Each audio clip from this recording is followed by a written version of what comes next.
Well, Rod, I was thinking about this week's episode, and, it's been a while since you have shared something that you really had a passion for. So, buddy, this is your week this week. I certainly appreciate it. I'm glad. I'm not going to talk about William Shatner either. So, although I mean, I did see him here a couple of weeks ago, but no, Steve, it's no secret in the world that there are two things that many Appalachians hold near and dear to their hearts, and that is fast cars and whiskey. Not necessarily in that order, but just one way or the other. Well, we're going to tell the story of the fascinating connection between moonshining and NASCAR racing. Now, folks, if you haven't already guessed, I do some writing for NASCAR, some things for a local online, or I should say an online publication.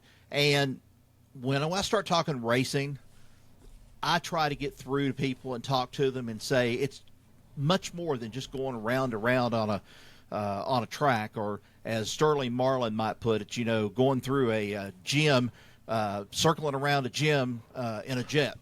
That's the big difference here and stuff.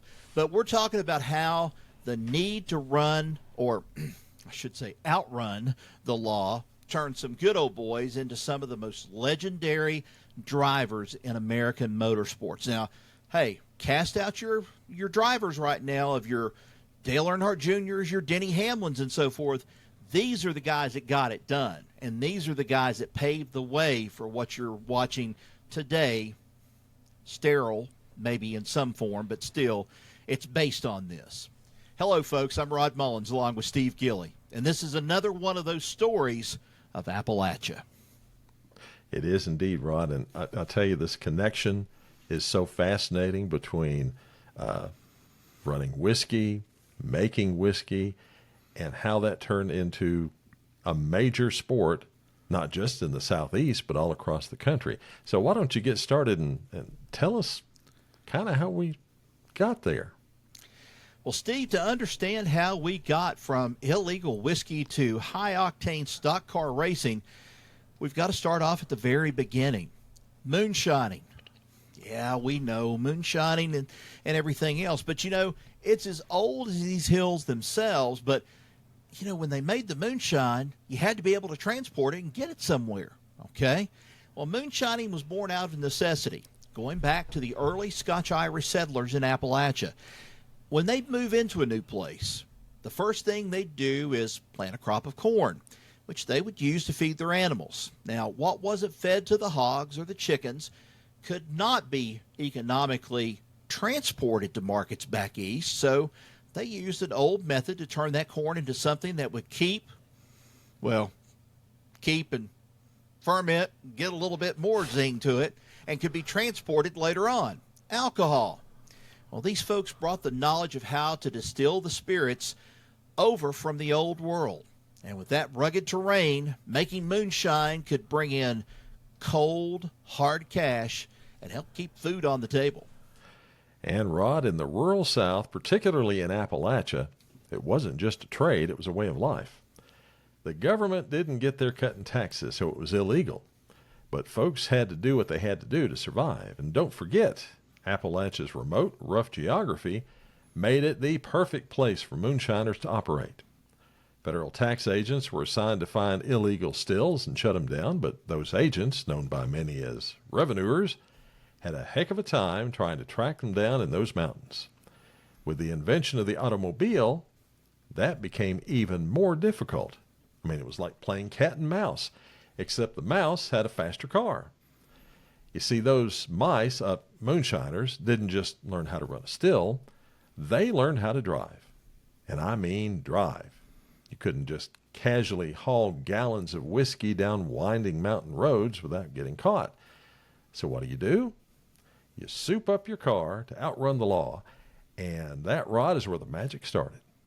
We really have to mention that probably one of the most popular places to make moonshine, at least in Virginia at that point, was Franklin County, Virginia. Mm-hmm.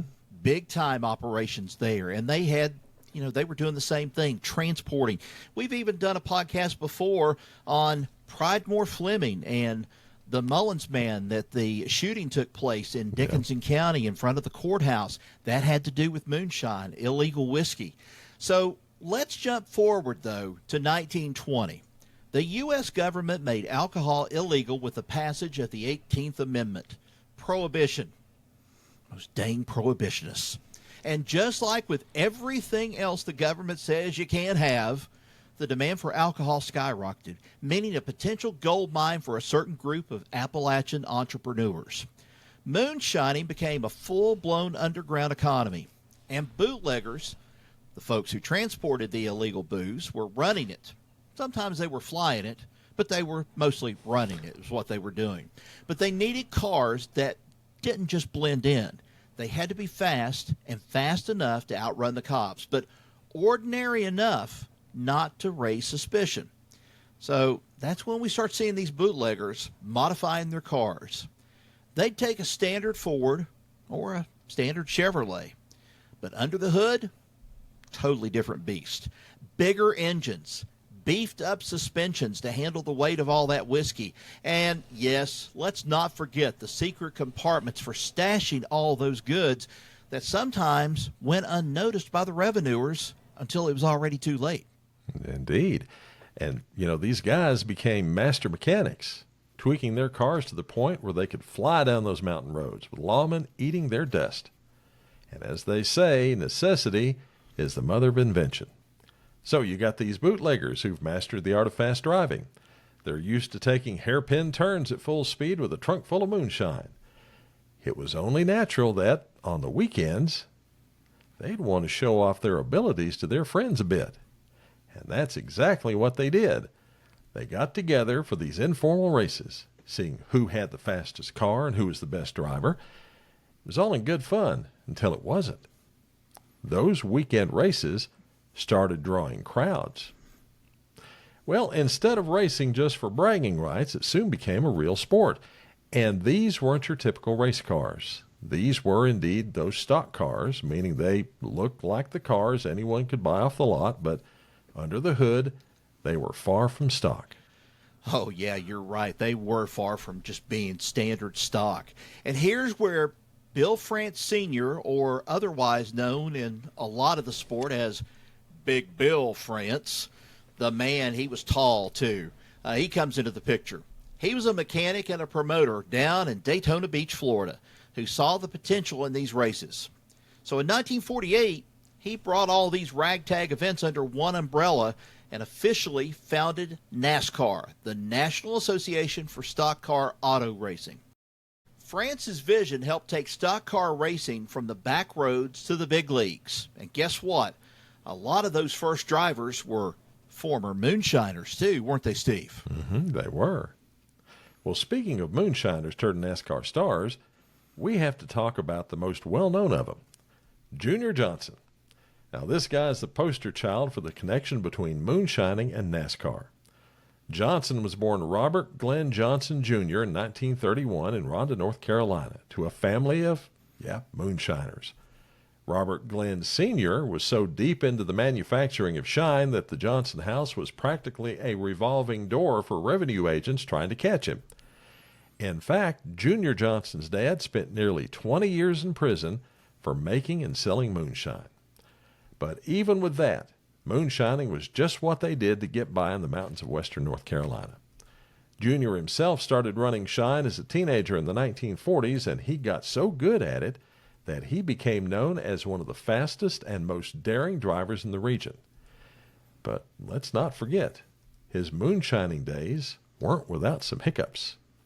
In 1956, the law finally caught up with him, but not for running moonshine. This time it was because he had an illegal still in his possession.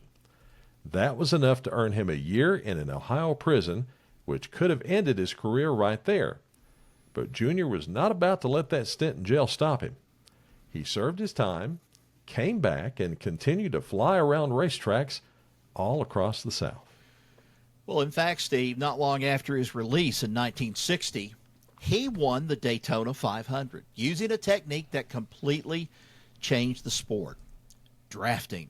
We talk about all this, and we talk about drafting, and some people might say, what is drafting? Well, that's when you go, and if your car was slower than the most of the field, his car may have been slow, but Junior was a smart man.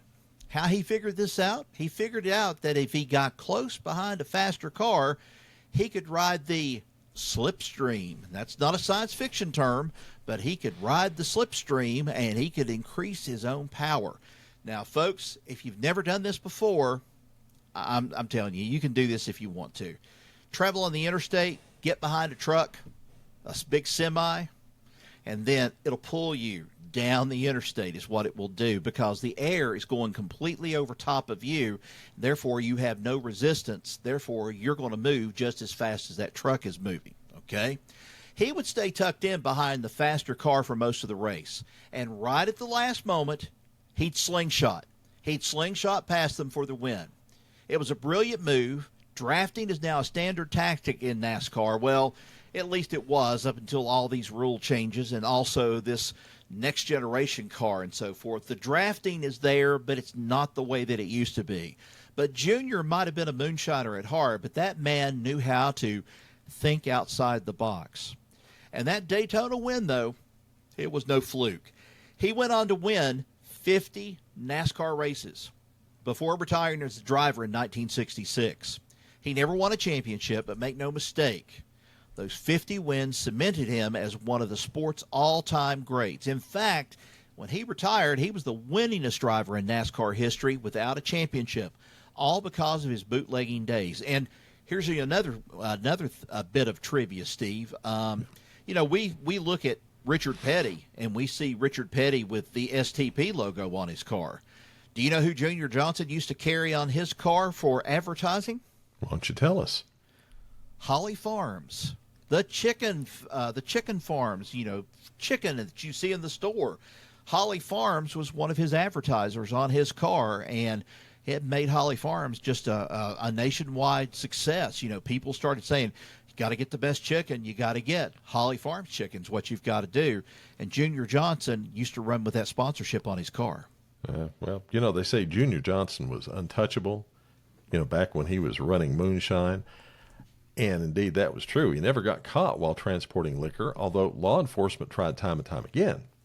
He knew those roads better than anyone, and he knew how to push a car to its limits, and that's what set him apart when he eventually transitioned to stock car racing. And get this, President Ronald Reagan pardoned him in 1986 for that 1956 moonshining conviction. Now, Rod, that's a full circle moment. But Junior Johnson wasn't the only bootlegger to make the move to racing. Many of them with colorful pasts. And if we're talking wild characters, well, we can't skip over Curtis Turner. Now, here's a guy who wasn't just fast on the track, he was fast everywhere. Turner had a rough upbringing in Floyd, Virginia, another hotbed for moonshine running, kind of like Franklin County and those other spots we talked about. He wasn't as deep into the trade as Johnson, but he definitely dabbled. He worked for bootleggers, using his earnings to fund his timber business and eventually his racing career. Hey, Steve, you want to hear a story about Mr. Curtis Turner?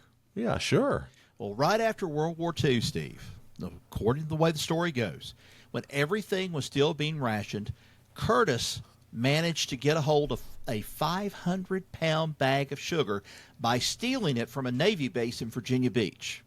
Whoa. Now, you had to have ration cards back then. You had to have all these things, but he managed to steal this big, huge 500-pound bag of sugar off of the Navy base. And he just didn't sneak it out either, though. He got into a gunfight, of all things, with base personnel, leaving a lot of bullet holes in his car and, lead in the sugar. Well, he managed to evade a police dragnet to make his way back to Floyd and his father's house. Unfortunately, though, for him, the house was under surveillance. He was caught with the sugar and the bullet-riddled car. Now, I'm not going to say red-handed, but, he was caught any way you look at it. Under oath, he managed to convince the judge that the sugar was for making apple butter, not illegal whiskey. And he got off with a $1,000 fine and a 2-year sentence suspended. Wow. That old rascal. He made his NASCAR debut in 1949, the sport's inaugural season, when he was just 29 years old. He quickly became one of its most colorful characters, known for his wild, aggressive driving, which he no doubt picked up from dodging those cops on the back roads of Virginia and especially Floyd County. You ever been through Floyd County before? I have been through Floyd County, indeed, yeah. Recently went through Floyd County. It had been a while since I'd been through it. But, you know, those roads, twisting and turning all through, even with the modern day updates, twisting and turning all the way down the mountain if you go toward, what's that famous place down there in as you start moving out toward the Piedmont, Martinsville? Yeah, that's another one of those places that was another hotbed for some of these drivers to race at. Wow. Well, Rod Mr. Turner was a showman in every sense of the word, as you've kind of alluded to, but he was also controversial. He even got banned from NASCAR in 1961 for trying to start a drivers' union. He made a comeback a few years later, though, and remains one of the most legendary figures in NASCAR history. And now we come to a pair of guys whose stories are intertwined both on the track and in the moonshine trade, Lloyd C. and Roy Hall. Now, those two cousins from Dawsonville, Georgia, were moonshine runners long before they ever got behind the wheel. They were known for their incredible driving skills, zipping through the mountain roads of North Georgia with lawmen hot on their tail. Lloyd, in particular, was a legend. People say he had a natural gift for racing. He started running moonshine in his teens, and his skills caught the attention of early race organizers. And in a race on July 27th, 1941 at Daytona Beach, Lloyd flipped his car twice but still managed to finish in fourth place. A month later, on August 24th, he won at the same track, leading all 50 laps. Then on the 31st, he won a race at High Point. Then the next day, Labor Day, he won a race at the Lakewood Speedway after arriving late and having to start in last place. And Rod, sadly, that was his last race. After winning, he drove to his brother's house in Burlesboro, Georgia, to catch some sleep. The next day, he and his cousin Woodrow Anderson got into a dispute over sugar Lloyd had charged to Woodrow's account, and Woodrow shot and killed him. Wow. You know, you mentioned Daytona Beach. Mm-hmm. You know, that's when the track was on the beach. Yeah. They'd wait till the tide went out, then they'd race down the strip. They'd go, and then they'd make a turn, come back around, race back up as fast as they could, and they had to do it all before the tide started coming back in. All on the sand, huh? Yeah, all on the sand. Wow. And I mean, these cars, I don't know how in the world they managed to do it, but wow, it made for some great racing. It really did. Roy Hall was described as being, quote, I love this, obscenely handsome and absurdly cocky. That kind of reminds me of what they used to say about Lord Byron. Mad, bad, and dangerous to know. Well, Roy Hall was obscenely handsome and absurdly cocky. His theory on life was simple. When it's time to go, I'll go. Until then, I have nothing to lose. Well, he dropped out of school at the age of 10. He moved to Atlanta with his uncle. There, he helped his cousin run a numbers game, and not long after, he began to run moonshine. He ended up in prison several times, not just for bootlegging, but also for bank robbery, serving 3 years for that in the late 40s. Well, he also raced, starting with his first major race in 1938 at Lakewood Speedway. He won the 1941 National Stock Car Championship after the death of his cousin, Lloyd. And after World War II, he continued racing and became one of the top drivers in the early days of stock car racing, until his arrest and conviction for that bank robbery. Afterwards, he returned to racing, retiring in 1960. He was known for his smooth driving style and no doubt perfected that from those long nights hauling moonshine. Well, as NASCAR grew through the 50s and 60s, the connection to moonshining began to fade a bit. Prohibition was long over and legal liquor was everywhere, but that rebellious spirit stayed.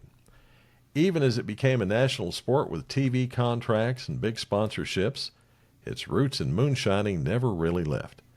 The ingenuity, mechanical know-how, and the sheer nerve it took to be a moonshiner, Well, it's all part of the DNA of NASCAR.